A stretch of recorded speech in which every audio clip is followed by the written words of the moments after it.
Alors aujourd'hui je vais vous apprendre comment faire les tableaux, les listes, les liens aussi en HTML. Et ceux qui vont rester jusqu'à la fin, j'aurai un cadeau pour vous à la fin de cette vidéo.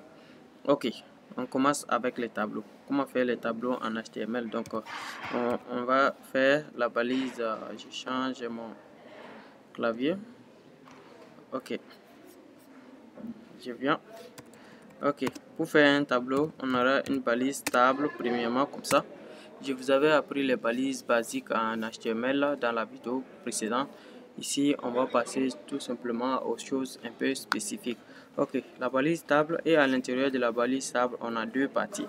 On a la partie head qui veut dire l'entête de la table, et la partie tbody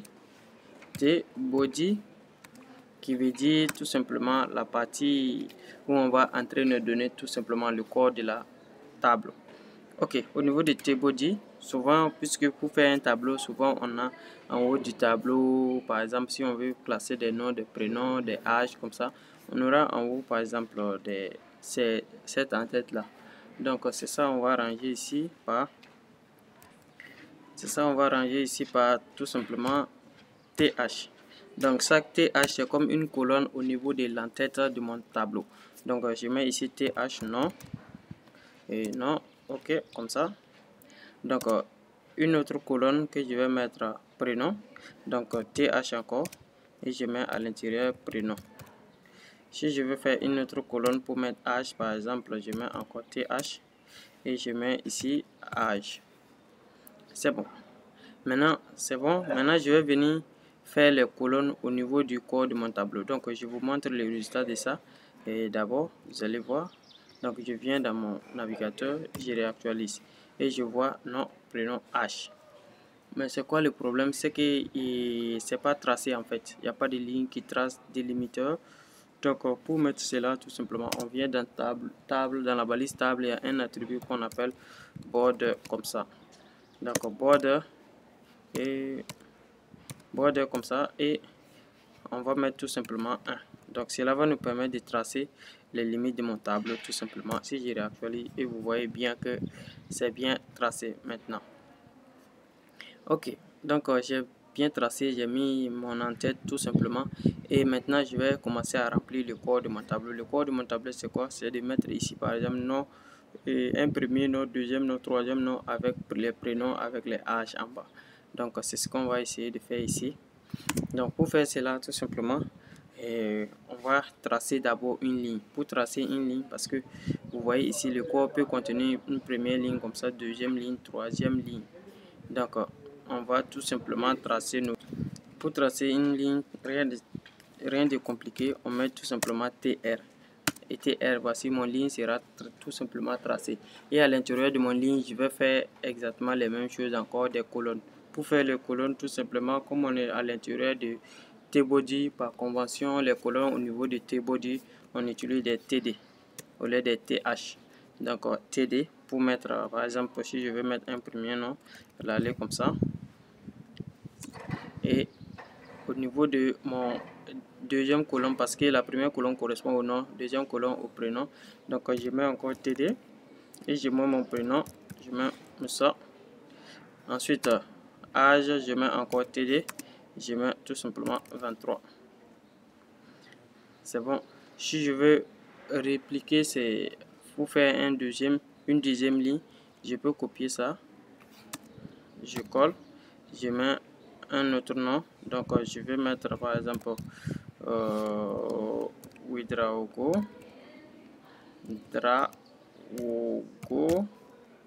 ok. Ici je peux mettre Catherine comme ça. Et qu'est-ce que je fais?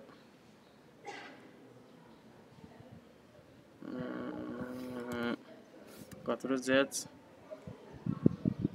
je mets Catherine comme ça, et ici je vais mettre 25 par exemple.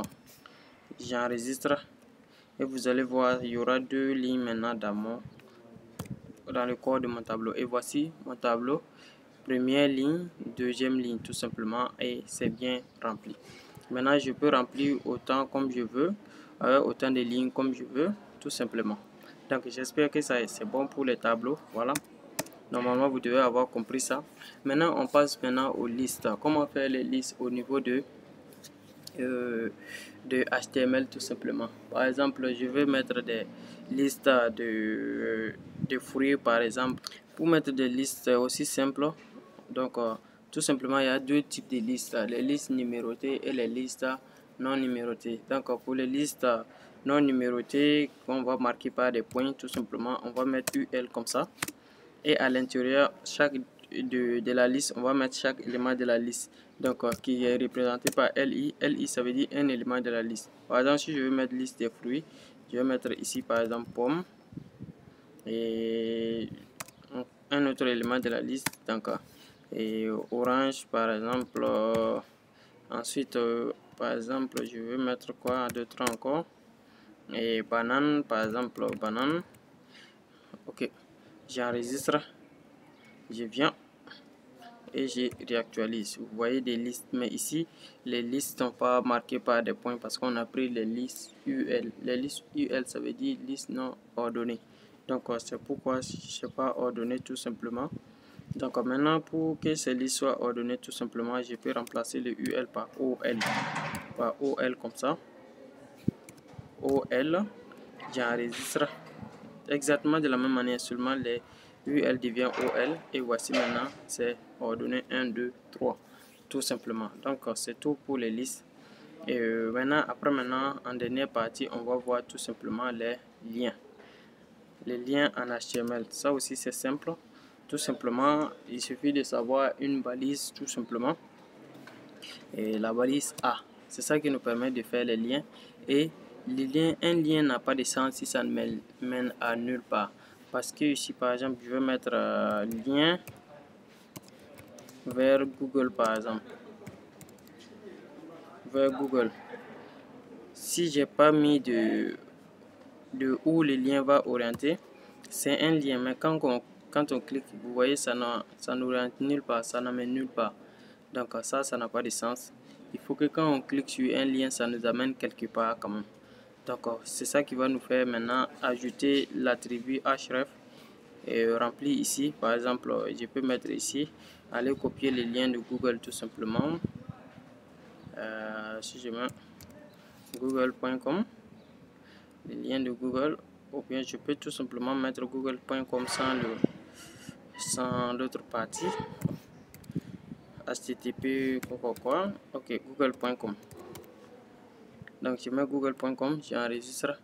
Maintenant si je viens maintenant sur mon lien, je réactualise, je clique, je vois maintenant que je suis orienté vers google.com.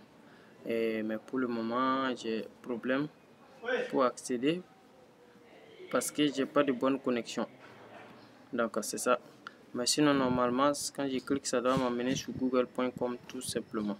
Essayer d'ajouter l'autre partie du lien. Voilà, c'est prêt. Je copie ça et je vais venir dans mon éditeur pour ajouter l'autre partie du lien, parce que les liens ajoutés comme ça, je crois qu'il cherche sous forme de dossier. Ok, ça doit être bon. Maintenant j'enregistre, je reviens, je réactualise et je clique. Ouais, je suis pas sur google.com, vous voyez, je suis maintenant dans la page de google.com. donc si je recule, je viens sur ma page tout simplement. Donc c'est ça les liens, voilà. Mais qu'est-ce qu'on peut vouloir faire d'autre? On peut vouloir également que les liens ne s'ouvrent pas dans notre site. Et par exemple, que quand on clique sur le lien, ça ouvre un nouveau onglet comme ça pour ouvrir le lien, le site du lien. Donc, c'est ce qu'on va essayer de faire. Donc, comme vous pouvez le voir, ça veut dire si je clique sur le lien ici, c'est à la place de mon site directement que ça ouvre google.com, ce qui ne m'arrange pas. Moi, je veux que mon site reste là et ça ouvre google.com dans un nouveau onglet. Donc, pour ça, on met tout simplement un attribut qui est target. Target comme ça. Oh là là, target. Et ici, on va mettre tout simplement blanc. Comme ça. Qu'est-ce qui se passe? Target blanc. Comme ça. Ok, j'enregistre. Si je reviens, Je réactualise, je tape sur google.com, on voit que ça part dans un nouveau onglet et ça ouvre. Voici mon projet reste toujours ici et ça vient ouvrir le lien ici. Donc ça c'est bien. Donc ça sera tout pour cette vidéo et merci de l'avoir suivi. Si vous avez aimé, mettez un like pour me soutenir.